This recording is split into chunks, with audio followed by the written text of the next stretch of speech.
En esta ocasión les vamos a hablar sobre la especiación, los modos y mecanismos.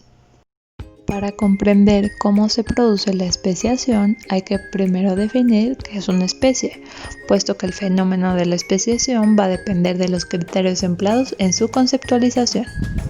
Aunque el concepto de especie es básico dentro de la biología, no hay un claro consenso para su definición, como se pone claramente de manifiesto por el gran número de intentos de definiciones de especie que han ido apareciendo a lo largo de los años.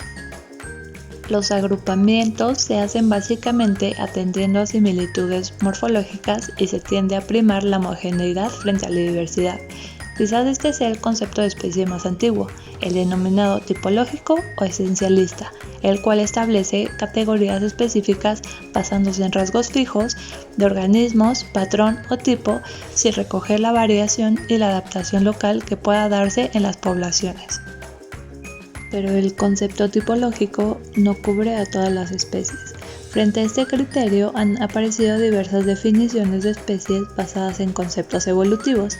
Entonces cada concepto de especie puede ser útil para determinado propósito y quizás no sea realista pensar que pueda haber un único criterio que funcione correctamente para todos los seres vivos.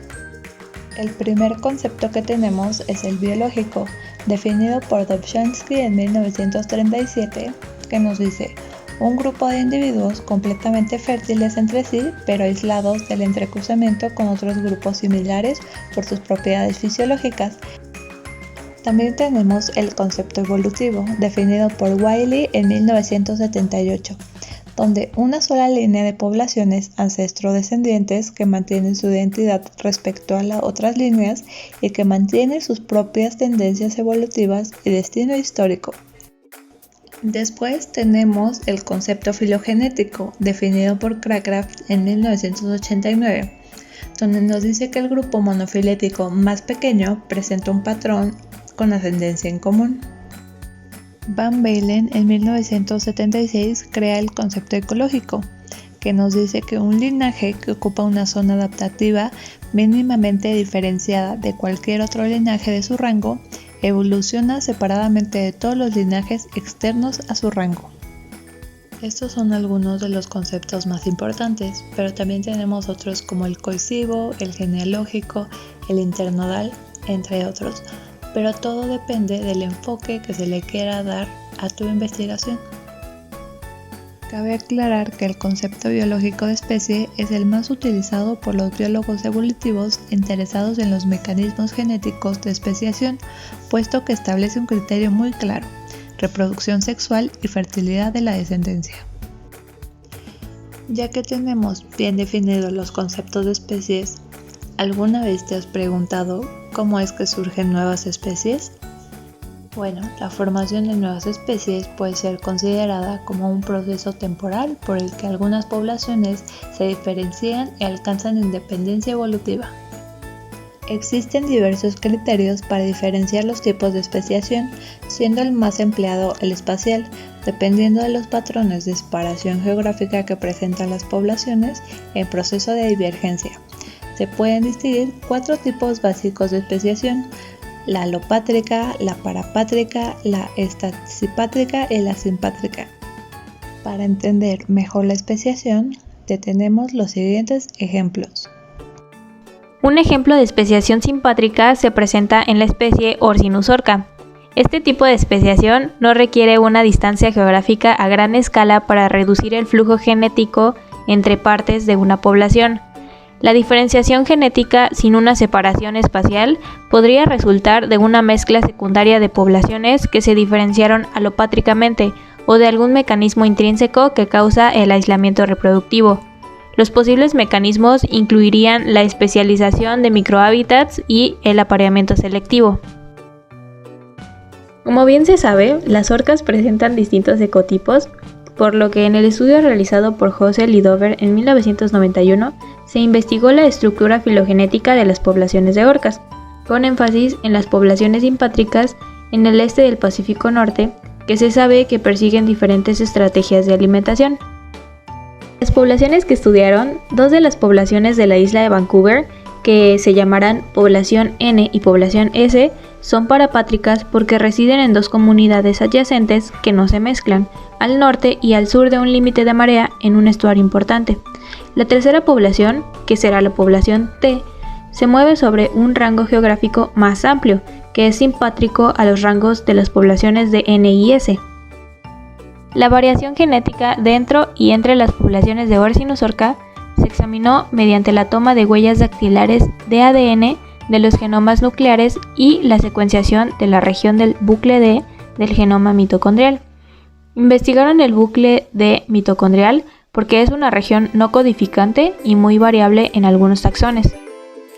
Como resultados, obtuvieron que la variación de ADN mitocondrial indicó que dos poblaciones simpátricas en el noroeste del Pacífico eran tan genéticamente distintas como las poblaciones del Pacífico Norte de una población del Atlántico Sur. Por otra parte, las huellas dactilares de ADN mostraron niveles bajos de variación dentro de las poblaciones en relación con las comparaciones entre poblaciones alopátricas, lo que sugiere endogamia. La aparente división de esta especie en poblaciones reproductivamente aisladas es consistente con especulaciones anteriores sobre el aislamiento de poblaciones de orcas basadas en el patrón de pigmentación y el comportamiento acústico. Las fuertes diferencias de comportamiento, especialmente el relacionado con la estrategia de alimentación entre las orcas transeúntes, que son las de la población T, y las residentes, que son las poblaciones N y S en la isla de Vancouver, han indicado cierto nivel de aislamiento entre estas poblaciones simpátricas. Es posible que las formas residentes y transeúntes de la isla de Vancouver representen una convergencia de poblaciones que se vuelven genéticamente distintas alopátricamente. Sin embargo, se ha informado una división similar de las poblaciones de orcas por estrategia de alimentación en otras regiones. Por lo tanto, los resultados indicaron que las poblaciones de orcas genéticamente distintas pueden coexistir dentro de un rango geográfico local. Por su parte, los estudios de observación han sugerido que las diferencias en el comportamiento social y reproductivo entre las manadas de orcas que se especializan en presas de mamíferos marinos y las que se especializan en presas de peces pueden proporcionar una barrera parcial a la migración genética entre estos grupos. Como segundo ejemplo, les presentamos el trabajo realizado por Rocha Olivares y Sandoval Castillo en el 2003. Evaluaron la diversidad mitocondrial y estructura genética en 3 poblaciones alopátricas del Huachinango del Pacífico, Lutjanus, Perú. Cabe mencionar que la utilización de genética molecular para estimar el grado de aislamiento reproductivo entre poblaciones ha permitido tener un acceso más directo a la diferenciación intraespecífica heredable y evolutivamente relevante, por lo que en este trabajo se presentan datos sobre la diversidad genética mitocondrial y diferenciación de poblaciones alopátricas del Huachinango del Pacífico, que es un pez óseo altamente explotado en el litoral del Pacífico mexicano. Para esto, realizaron un análisis de fragmentos de toda la región de control mitocondrial con 1.350 pares de bases. Encontraron altos niveles de diversidad haplotípica y de diversidad nucleotídica en los 100 organismos analizados provenientes de las costas de Baja California Sur, Sinaloa y Jalisco. Tanto la diversidad haplotípica como la nucleotídica están afectadas por eventos demográficos históricos y contemporáneos. Las distintas combinaciones de valores altos y bajos de ambas diversidades pueden ser indicativas de características de la historia de vida de las poblaciones. Altos valores en ambas diversidades, como las encontradas para Lutjanus, Perú, pueden ser atribuibles a un contacto secundario entre linajes alopátricos previamente diferenciados, o bien a una gran población estable con una larga historia evolutiva. La alta diversidad permitió a los investigadores suponer un tamaño poblacional efectivo considerable, ya que la variabilidad de la molécula de ADN mitocondrial es muy sensible a fenómenos como cuellos de botella y en poblaciones de tamaño efectivo pequeño la variabilidad suele ser muy baja. El análisis de heterogeneidad de las frecuencias haplotípicas y los valores de los índices de fijación de Wright y su análogo molecular no fueron significativos. A su vez, no se detectó ningún patrón filogeográfico en un árbol génico reconstruido por neighbor joining. Con esto se supone que las poblaciones no se encuentran aisladas y no presentan un alto potencial para ser heterogéneas en un corto periodo de tiempo evolutivo, es decir, que tienen un bajo o nulo potencial evolutivo. Este tipo de estudios sirven para un manejo sustentable adecuado de cualquier especie, ya que es indispensable el conocimiento de su estructura poblacional, puesto que variaciones en la dinámica poblacional y demográfica dentro de su ámbito geográfico repercuten en su explotabilidad y sustentabilidad. Otro ejemplo es la especiación parapátrica. Esta se produce sin una separación geográfica completa de las poblaciones. De hecho, la especie hija puede compartir parte del rango de distribución con la especie madre e hibridar en las zonas de contacto.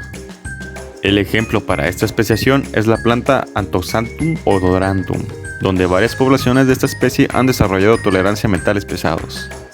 Los metales pesados representan un factor selectivo muy importante en estas áreas, y las plantas no tolerantes no prosperan adecuadamente.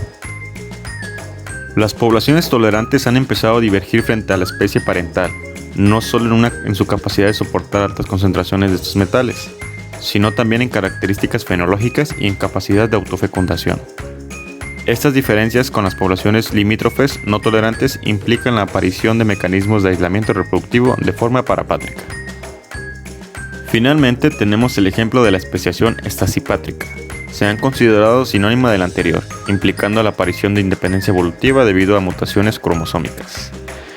En un estudio realizado por White en 1978, observó que los saltamontes australianos del género Bandimenella, compuesto por más de 240 especies, pueden ilustrar este tipo de especiación. Todas las especies presentan distribuciones parapátricas, siendo raras las zonas de simpatría. La distribución de especies parece ser estable desde el Pleistoceno, contribuyendo a ello la época de movilidad de estos saltamontes no alados. El amplio número de especies puede ser debido a que estas presentan cariotipos exclusivos con un amplio espectro de variaciones cromosómicas estructurales interespecíficas.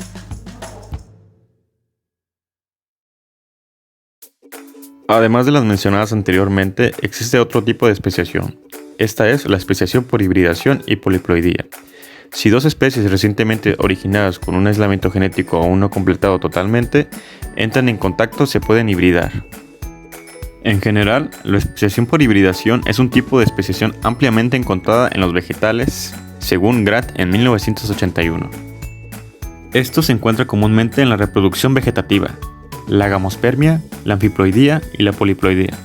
Estas han sido las vías más utilizadas por diversas especies vegetales originadas por hibridación para estabilizar sus genomas y obtener independencia evolutiva a sus especies ancestrales.